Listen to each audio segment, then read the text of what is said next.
comparte una transformación en la aventura de la esperanza en esta Navidad. Una reflexión para cada día del Adviento.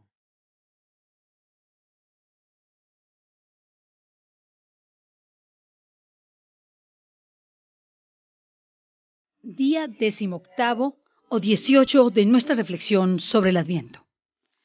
En este día que nos encontramos ya más cerca de la Navidad, desde luego que debemos meditar sobre las señales que Dios nos da a conocer a lo largo de nuestro camino y que nos dan a ver efectivamente la voluntad de Dios y esa necesidad que tenemos de tener buenas disposiciones interiores.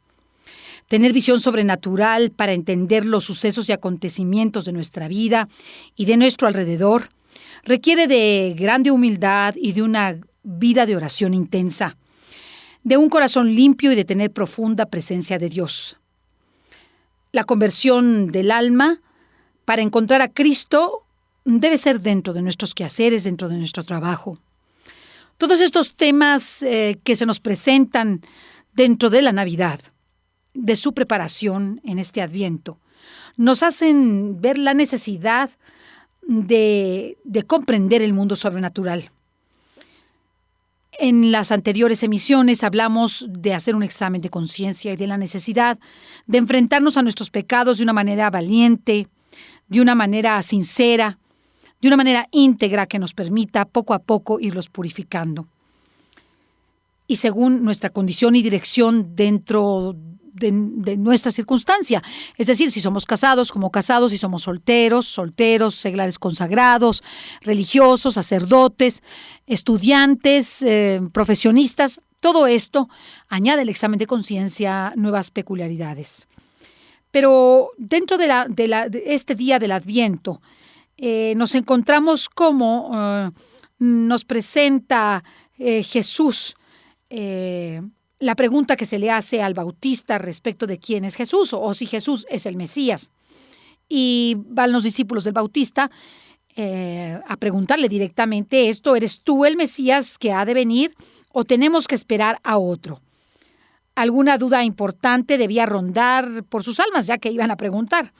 En aquella ocasión Jesús curó a muchos de sus enfermedades, de achaques, de malos espíritus, y a muchos ciegos les otorgó la vista. Después contestó a los enviados que Juan el Bautista había mandado: id a anunciar a Juan lo que habéis visto y oído. Los ciegos ven, los cojos andan. No hay otro a quien esperar. Yo soy el Señor y no hay otro. Así nos lo declara también el mismo Jesús en varias de las lecturas que él mismo hace en el templo. Jesucristo nos trae la felicidad que esperamos. Él satisface todas nuestras aspiraciones en nuestra alma y en nuestro ser. Y también en Él encontraremos el mejor tesoro. El que pierde a Jesús pierde todo. No solamente mucho, pierde todo y al mundo entero. Se quedará paupérrimo si vive sin Jesús y si su riqueza es simplemente unos billetes, la fama, un amor humano. En fin, tantas y tantas cosas en donde el hombre pone sus deseos y donde pone su corazón que no son Jesús. No hay nada más alto que buscar que Jesucristo, la perla preciosa que es necesario apreciar en lo que vale.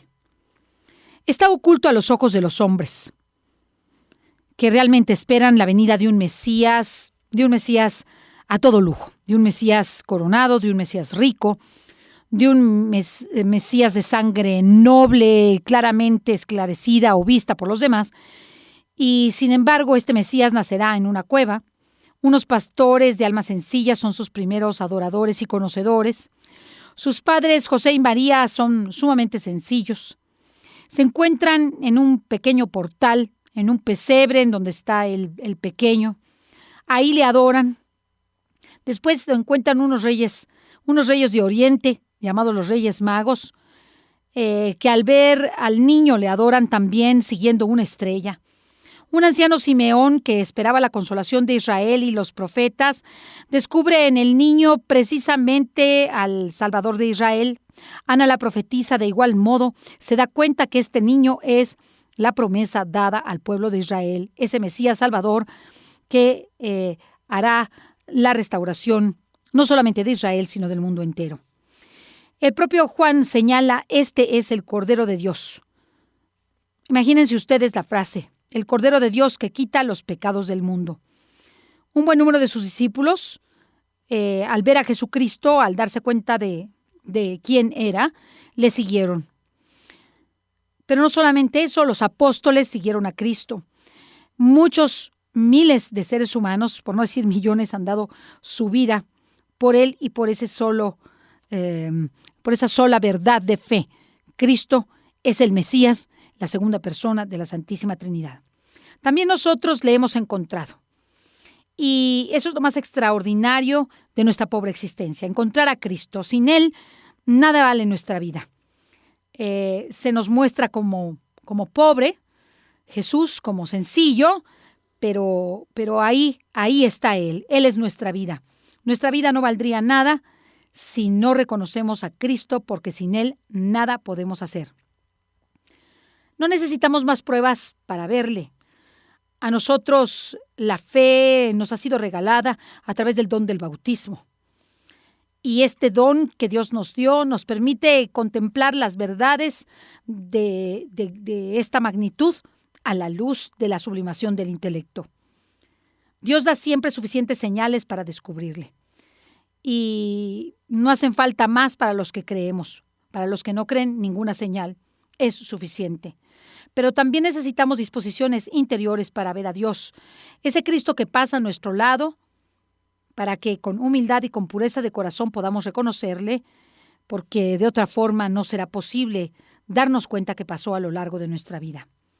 Le pedimos este día a Jesús, en nuestra oración personal, esas buenas disposiciones interiores, esa visión sobrenatural que necesitamos para encontrarle en todo lo que nos rodea, en la naturaleza misma, en el dolor, en el trabajo, en la comida, en las diversiones, en el fracaso, en el triunfo.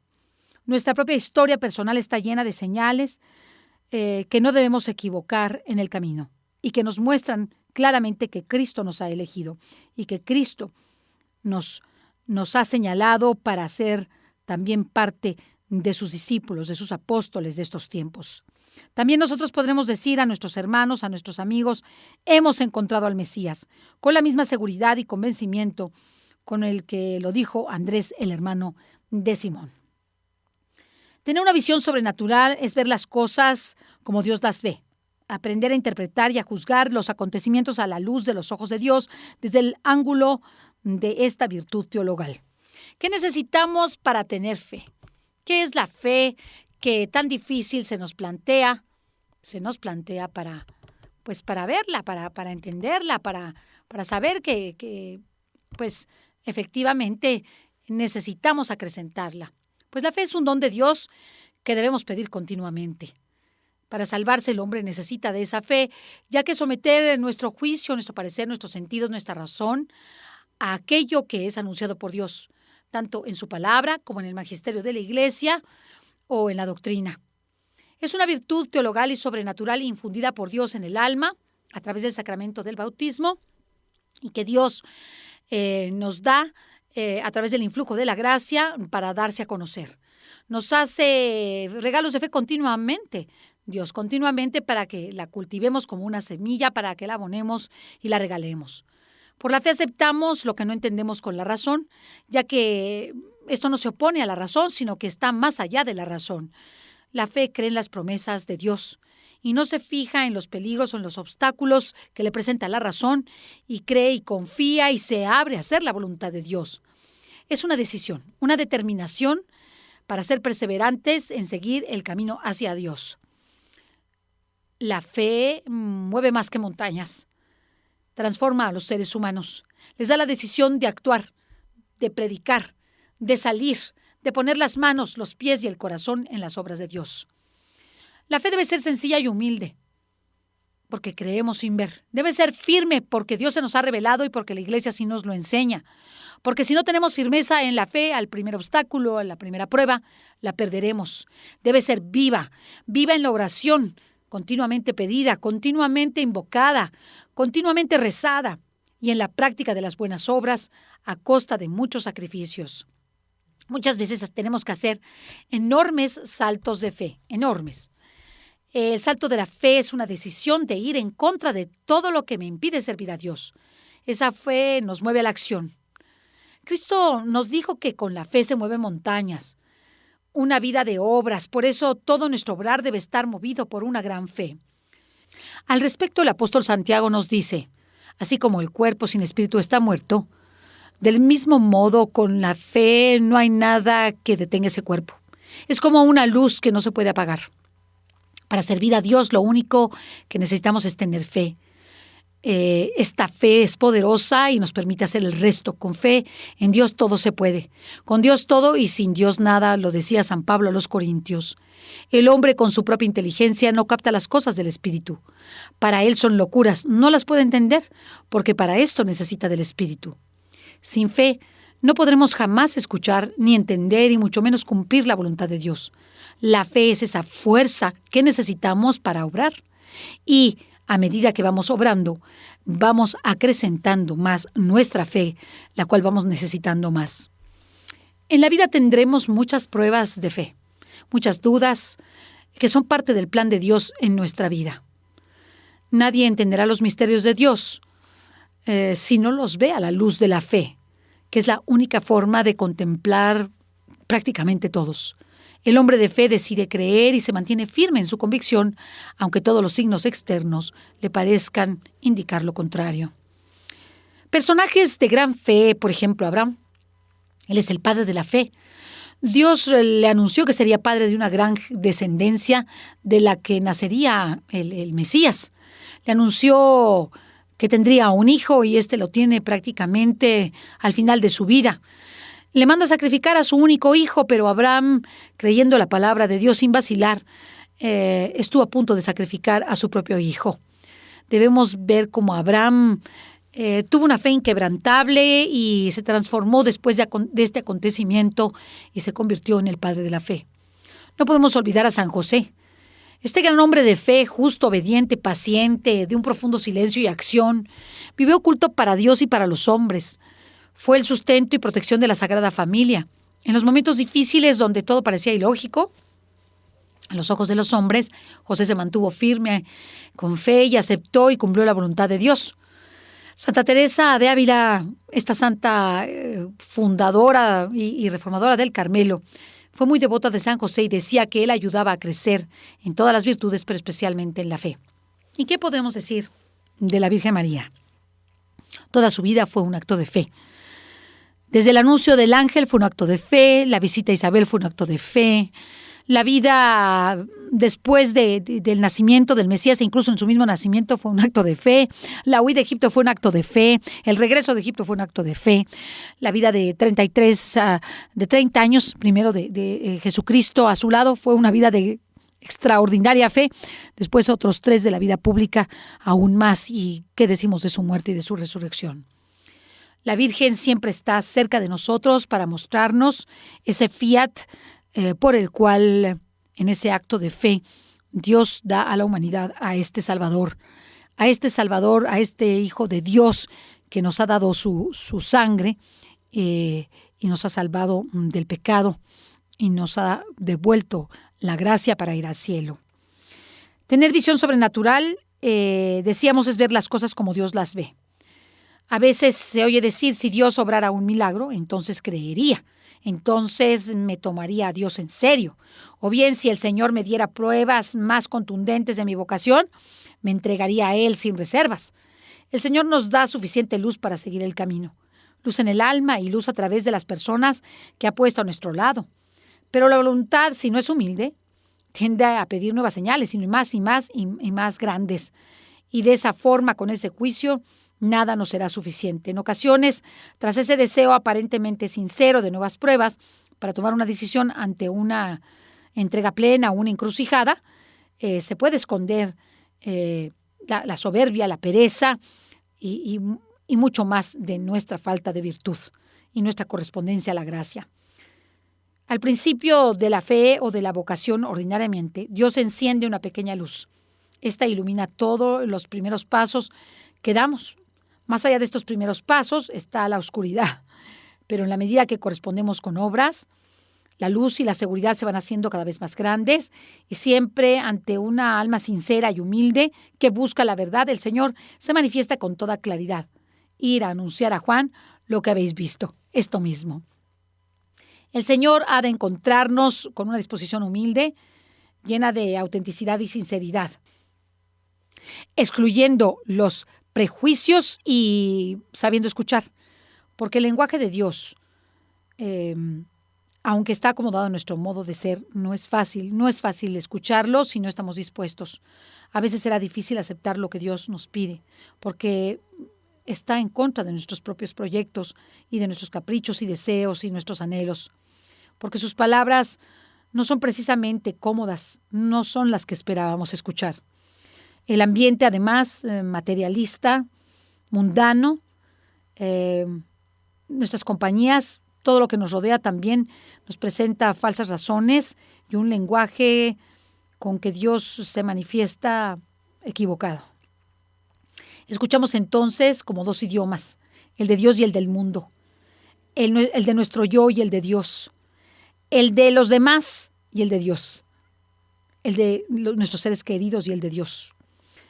El del mundo, el de los seres queridos, el de la comodidad, con razones aparentemente más humanas. Por eso la Iglesia nos invita a rezar: Señor Todopoderoso, rico en misericordia, cuando salimos animosos al encuentro de tu Hijo, no permitas que lo impidan los afanes de este mundo. Guíanos hasta Él con sabiduría divina, para que podamos participar plenamente del esplendor de su gloria. Es muy importante que tengamos una vida de intimidad con Dios. Llenarnos de fe para romper barreras, para responder sin dudas y sin demoras al llamado de Dios, para confiar sin temores ni reservas a lo que Dios nos pide. Nuestra fe debe ser aprobada constantemente a través de toda nuestra vida y en situaciones difíciles o sencillas, con signos sencillos o difíciles de comprender. Solo los hombres de gran fe, de oración, de silencio y sacrificio, si queremos ser así, sabremos entonces reconocer y superar estas pruebas que todas las personas tenemos en la vida espiritual, en estos tiempos de confusión y materialismo que se nos presentan a través de la razón. Solo con la gracia de Dios, con una gran determinación, podremos dar ese salto heroico de la fe que nos llevará al cumplimiento perfecto de su voluntad, a la búsqueda de la santidad con determinación, haciendo realidad el pedido de ser perfectos como nuestro Padre Celestial es perfecto. Tener intimidad con Dios es algo fundamental. Para ello tenemos que tener una vida de oración. Una vida de oración que significa hablar con Dios, es ponernos en comunicación íntima con el Ser Todopoderoso, con el Ser más amoroso que existe en el universo. Es ponernos en sus manos para que Él haga su voluntad en nosotros. San Juan Crisóstomo dice al respecto: nada hay que nos haga crecer tanto en la virtud como la oración frecuente. Ahí se enseña al corazón a desprenderse del mundo para levantarse al mundo sobrenatural, y ahí está el encuentro con la fe. La oración nos lleva a desprendernos de este mundo, de nosotros mismos, de los demás. Nos orienta y nos lleva desde el corazón hacia Dios. Nos lleva a tener una absoluta confianza en Él y a saber que Él nos escucha y atiende nuestras súplicas. Aunque aparentemente no nos conteste, Él en su silencio también responde, nos enseña. Es la oración el medio más eficaz para ordenar nuestra vida, para vencer las dificultades, para superar las imperfecciones en este caminar hacia la santidad. Es por eso que la Santísima Virgen hace un llamado constante en muchas de sus manifestaciones, en todos sus mensajes a lo largo y a lo ancho del mundo, para llevar una vida disciplinada en la oración. Sabemos que la santidad es indispensable para la salvación, pero sin oración no hay gracia y sin gracia no alcanzaremos la vida eterna. Para entender la importancia de la oración, hemos de mirar a Cristo. Él pasó 30 años de su vida en Nazaret, llevando una vida sencilla, de oración y de trabajo. Pasó largas horas en oración comunicándose con el Padre Celestial. Jesús en sus evangelios nos muestra que se retiraba por largas horas al monte a rezar o se escapaba de las multitudes para ello. Buscaba la soledad, el recogimiento, el silencio para ponerse en comunicación con su Padre Dios.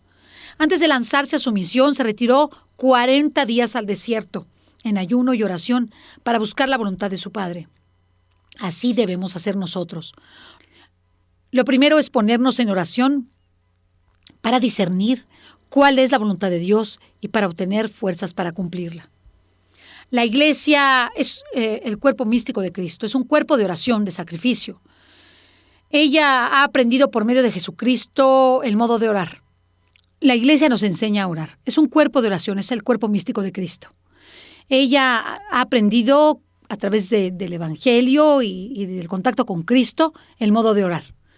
La oración es la actividad esencial de la Iglesia, pues es su capacidad de comunicarse con Dios. Cuando hacemos oración, fijamos nuestra mirada y el corazón en Cristo para hacernos semejantes a Él. Es por eso que la oración siempre debe llevarnos a la acción.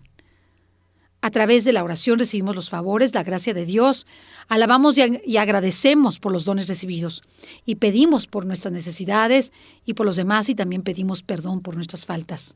Debemos orar en todo tiempo, en todo lugar, tal y como nos lo recomienda San Pablo. El mismo Cristo enfatizó en la importancia de rezar para fortalecer al espíritu. Orad y velad para que no caigáis en tentación. Así lo dice el Evangelio de San Lucas. Los apóstoles, cuando Cristo les habló del poder de la fe, le pidieron a Jesucristo que les enseñara a orar. Jesús les respondió con la oración del Padre Nuestro. Y tomándolo como modelo, ¿cómo entonces debemos orar? Debemos orar con humildad y con confianza, con profunda atención y recogimiento interior, sin tantas prisas, sin tanto ruido, sin tanto bullicio, preparando nuestro corazón,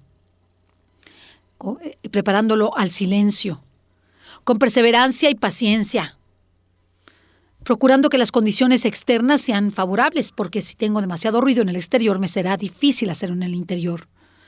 Aceptando siempre la voluntad de Dios y con un corazón dispuesto a escuchar a Dios y dispuesto a perdonar a los demás. La oración puede ser de 1000 maneras. Puede ser vocal, cuando repetimos las fórmulas que conocemos del Padre Nuestro, el Ave María, las jaculatorias, las oraciones que nos enseñan en el catecismo, las que hacemos a lo largo de la Santa Misa. Espontánea, que sale del corazón. Le hablamos a Dios con todo nuestro ser y le decimos lo que sentimos, lo que necesitamos y lo que nos hace falta. ¿Que no sabes orar? ¿Que no sabes oraciones? Ponte en silencio, recoge tu interior. Ve a tu cuarto. Ve a aquel lugar donde estás solo. Solo menciona la palabra Dios. Verás entonces cómo poco a poco empiezan a fluir las palabras espontáneas para comunicarte con Él. Donde reconocemos la grandeza de Dios, manifestada en todas sus criaturas. Es el sentimiento de alegría profunda que sentimos al contemplar la grandeza de la creación. Alabar a Dios por todo y en todo. Hemos de aprender a redescubrir las maravillas de la creación de Dios. Hoy que el hombre ha olvidado la huella de Dios que se encuentra en todo lo que nos rodea. Puede ser una acción de gracias, agradecerle a Dios lo que nos ha dado, sus beneficios, sus dones, el trabajo, la profesión, el dinero, el tener buenos amigos, el poder tener una iglesia cerca, el poder comulgar, el conocerlo, el saber nuestra vocación, el que nos haya dado estos dones y gozos de saber que somos hijos de Dios y herederos de la gloria, el saber que nos redimió con su sangre. Gracias por su Eucaristía, por sus sacramentos, gracias por la familia, gracias por la iglesia, gracias por todo y por todos. Realmente esto es un acto sublime, ya que nos lleva a ser agradecidos y lleva al alma a un continuo acto de fe, a un continuo engrandecimiento por agradecer todo lo que Dios y Jesucristo ha hecho en nosotros y por nosotros. Puede ser una oración de petición. Nosotros en esta oración le pedimos a Dios que nos escuche. Le pedimos lo que nos hace falta y lo que no nos hace falta también. Nos postramos ante Dios como niños que piden todo, que desean todo. Niños con confianza, con perseverancia y con humildad. Dios es nuestro Padre que todo lo sabe, todo lo puede, que nos ama infinitamente y siempre nos escucha. Cada vez que descubrimos un defecto nuestro, debemos pedirle a Dios enseguida que nos lo quite, que nos ayude a caminar por el camino de la santidad, que nos quite esos obstáculos que nos impiden verlo, que nos aclare lo que Él desea de nosotros. Cuanto pidiereis al Padre, Él os lo dará en mi nombre.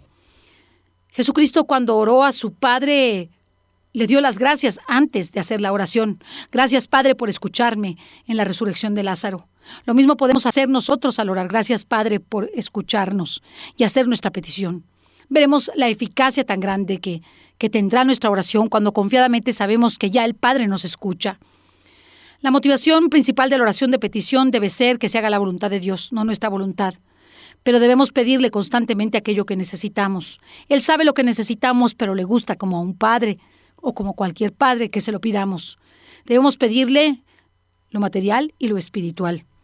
Debemos pedirle libres de egoísmos, debemos pedirle por los demás, debemos pedirle por nuestro país, por nuestra nación, por nuestros gobernantes, por nuestros amigos, por los que no son nuestros amigos, aún por nuestros enemigos.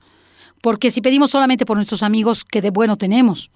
Pidamos también por nuestros enemigos. Y si nos cuesta perdonar, pidámosle a Dios que nos ayude, a Jesucristo que perdonó a todos desde la cruz, que nos ayude a perdonar con su corazón. También tenemos la oración mental. Aquí no usamos palabras para hacer este tipo de oración, sino usamos el entendimiento, para pensar acerca de una verdad o texto bíblico que queremos meditar. Esta oración es importante para nuestra transformación, ya que es a través de ella que vamos a ir encontrando a Dios cada día y encontrando lo que Dios quiere de nosotros. Lo que pasa es que es difícil esta oración, puesto que poco a poco nos va a ir llevando a la meditación, a la contemplación de Dios. Puede también esta oración ser cristiana, pero quedarse en un razonamiento, en un deseo solamente. Para que sea oración, la oración mental tiene que ser con Jesucristo, con el Padre, con el Espíritu Santo, con María y con los santos. Debemos cultivar con esmero este tipo de oración. Para hacer una buena oración meditada, se sugiere tomar el Evangelio, meditarlo, un diálogo con Dios, un pequeño párrafo, mostrando nuestros sentimientos y buscando los sentimientos y propósitos que Dios tiene en esa lectura para nosotros. Adorarlo, contemplarlo en ella. Es importante estar en gracia de Dios para poderse poner en presencia de Él. Pedirle que nos ilumine antes de meditar y de buscar escuchar su voz. Esta oración ayuda a que nuestra mentalidad sea netamente evangélica y cristiana. Hay muchas formas de hacer esta oración mental, pero la lectura del Evangelio, de la Sagrada Escritura, es de un pequeño versículo, de una frase, nos ayuda perfectamente a hacer esta oración mental. La meditación es la oración por excelencia. En ella se capta la presencia y el amor de Dios. No pensamos en nada en concreto, vaciamos nuestra mente de nosotros mismos para que sea Dios quien llene nuestra mente y nuestro ser. Nos dejamos envolver por Dios. Tratamos de tener nuestra mente en blanco, lo cual es difícil. Es una gracia muy grande y requiere gran perseverancia. Pero debemos cultivarla porque si tenemos celo y atención en esta oración, podremos conquistar alturas místicas inigualables. Evitemos los ruidos, el radio, la televisión y todo lo que nos distraiga. Hagamos a un lado nuestros pensamientos y preocupaciones y tratemos solo de poner el concepto de Dios y de su amor en nuestra mente. Finalmente, tenemos la oración de adoración. Por esta oración nosotros reconocemos que Dios es nuestro Creador y Señor, que a Él le debemos todo, que le alabamos y le bendecimos, que lo adoramos y lo glorificamos, que no hay nada que se le escape a su divina voluntad y a su acción. Hacemos reverencia a su omnipotencia, a su esplendor, a su ser infinito y a su amor inefable que inunda nuestra alma a pesar de ser criaturas miserables. Llenemos en este Adviento nuestra vida de oración, para que crecidos en la fe llevemos nuestro ser a la realización de verdaderas obras buenas, obras que sean cumpliendo la voluntad de Dios, obras que nos hagan pescadores de hombres.